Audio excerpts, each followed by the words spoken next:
Hey everybody, welcome back to Tactical Reviews. It's been a little over a month since my last video because the gun world sucks during COVID and everything's too expensive. Today I'm just going to kind of go over some knives that I have. I figure it might be cool to get into some knife stuff. I don't have a lot of knowledge on knives, so this video is kind of just a video from an amateur knife collector and what I've liked so far. Typically, you know, I got an M-Tech. I don't really use it, but it was a gift and I love it. And then what I've basically used forever is my buck knife that I got gifted to me for Christmas or a birthday or something. And this thing has been awesome for like the last 3 years. I've used it for everything and it's done me right. So Buck Knife USA, I like their stuff. So that being said, recently I've kind of collected a few more knives, and they're not super expensive knives, but they're better than, you know, your $20, $30 Walmart knives. So I'll kind of get into that. So basically what I got is a $50, and some people might think I overpaid for that, but I'm okay with it because it's the brass. But I have a QSP Penguin. I don't know if the light's picking that up too good, but this has been a pretty cool little knife. It's D2 steel, stone washed finish with copper scales, and I like it. I think it's a pretty cool little knife. I know a lot of people that have them in different scales and stuff, and they really like them too. I don't know really anything about QSP to know anything other than for the money they make a pretty good knife, based on what other people say too. The whole thing is pretty legit. It comes with a deep concealment clip, which is pretty awesome. Other than that, I really don't know what to say about it other than it is sharp, it is D2, it looks pretty cool. I like the way it feels in my hand. It's robust and heavy kind of feeling, so that's pretty neat. So that's really my cheaper of my better knives. The next one that I do have is the Kershaw Blur in S30V steel, and I really like it. I like the snap. The first time I actually opened it, I wound up cutting my thumb. I used my other hand, my weak hand, and sliced open my thumb. So it's sharp, but this has got an aluminum handle with like some sort of maybe rubber grip on the inside. It feels pretty good. It actually reminds me of like a polymer 80 grip on a handgun. Yeah, so what I like about it is it's a little bit bigger of a knife. You get a good grip on it. It's basic and it works good. So the Kershaw Blur, but I mean, that's been around for a long time, so everybody probably already knows that it's pretty good little knife there. I did get me a Benchmade Bugout. I did change the scales on this to copper scales, and this is in S30V steel as well. But the scales that were on this, they weren't bad scales. They did flex a little bit. I didn't really see an issue with it.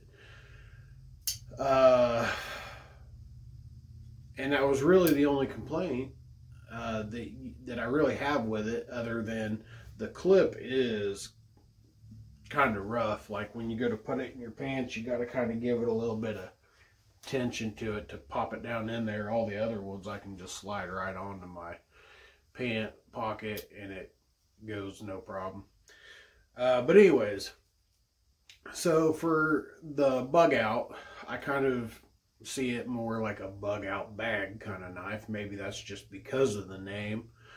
So if you throw the name away, it don't really matter. It's supposed to be an EDC knife.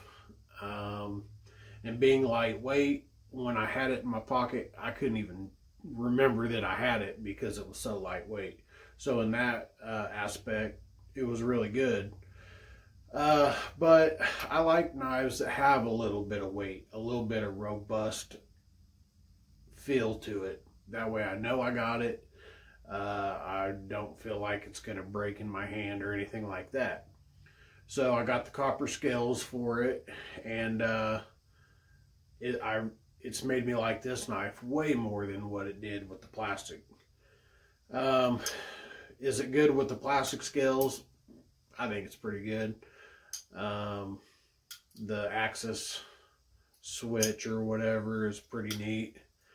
But other than that, this thing cuts pretty good. It does have a thinner blade to it. I think it's actually the thinnest blade out of all the blades that I have. But I'm not too worried about that. It's S30V still. I think it's pretty good. So I really do like my Benchmade Bugout. I'll probably wind up trying to get something a little bigger, kind of like maybe a 940. I think would be a pretty robust knife to have. Or something in that area. I probably will wind up getting a bell out too, just because I think a Tonto bell out would be pretty neat. So that's kind of like my most expensive one at the time that I got, and I like it. I don't know if I'm going to be a ginormous Benchmade fan, but I think they're pretty good. So I ain't got a problem with them. But now that we've gotten into that, I happened to run across a Spyderco Para 3. And it's got the little compression lock on the back. And this thing is freaking awesome, I think. Like, out of all the knives that I have, this one is definitely and by far my favorite knife. It's got the little ridges on it on the top and bottom so that you can really cinch up and get a good grip on it for like more fine detailed stuff. And I really like that. It's got a good little it's got a good grip or a good curves to it that fit in your hand good. Whatever design to the handle. It didn't come with the deep concealment clip. I bought this aftermarket clip. It doesn't really bother me a whole lot, but I do like more of a deep concealment. And it does allow you to change it to any side that you want, depending on how you want to carry it, which is pretty cool. And the Para 3s, the Para 2s, a lot of Spyderco stuff, you can buy aftermarket scales and change them out, which makes the customization and the different colored screws and all that kind of stuff makes it really cool. If you're into that kind of a thing, which being in the gun world and having 365s and grip modules and all that, I go kind of crazy with customizations. But I don't know if I'm going to do that with these per se, but I really like the Para 3. I liked it enough that I wound up trying to get me the Para 3 lightweight. And I'm probably going to do a different video on these. I'm sure everyone's made videos on these over the last year for certain that I know.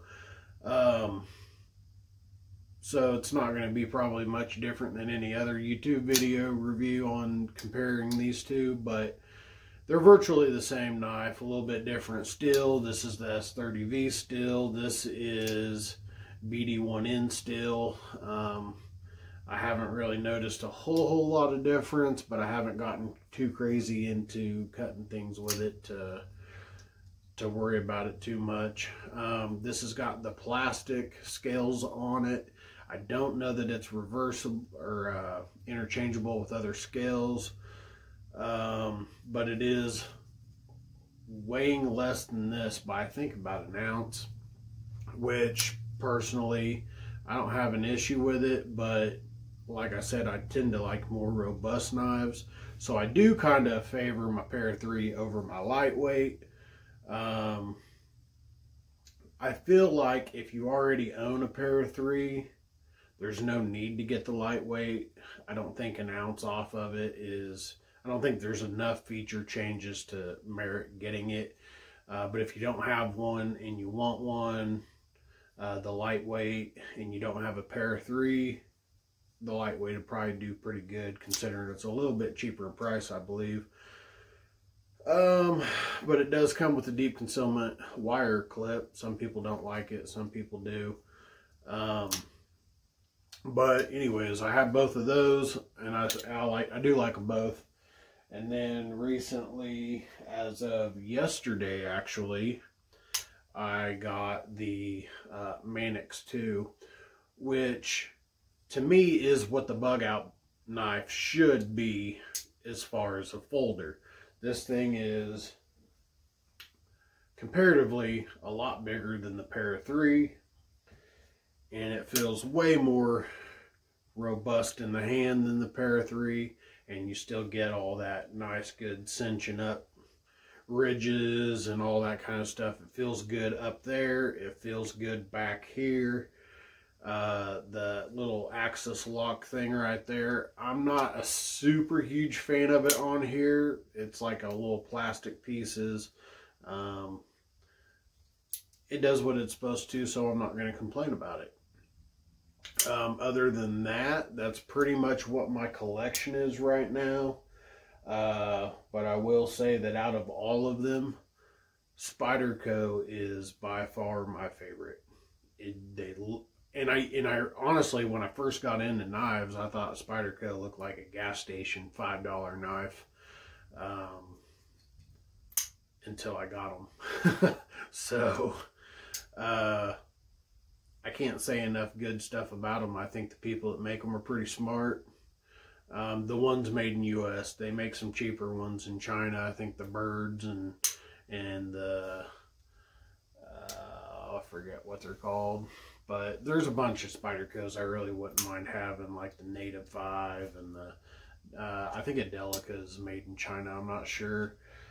But that's pretty much my knowledge of knives, from budget junk knives all the way up to what I consider a really awesome, fairly priced knife for what you're getting. This one is the S30V. I would like to try to get different blade materials too, but I was told S30V was good. So I'm gonna stick with that for right now, I guess. But that's pretty much my knowledge on knives. I'll probably try to make some different knife videos on individual ones and features and all that kind of stuff. But just from a guy that doesn't know a whole lot about knives, and the little bit that I have messed with, Spyderco is, to me, an awesome knife. So I'll definitely be buying different kinds of knives and seeing, and if you got any knives that you think are more to my liking, or what you think I would like out of a knife now that you've seen this video, leave it in the comments. I like hearing from you guys. Like, subscribe, definitely hit the likes, because the algorithms, if you're not hitting the like button, you're not getting your video as posted as much on YouTube for people to see. So like, subscribe, hit the notification bell, and got some more videos coming up pretty soon, so hold on tight, because things are going to start picking up a little more than what they have been, I think. But that's pretty much all I got, so we'll see you in the next one.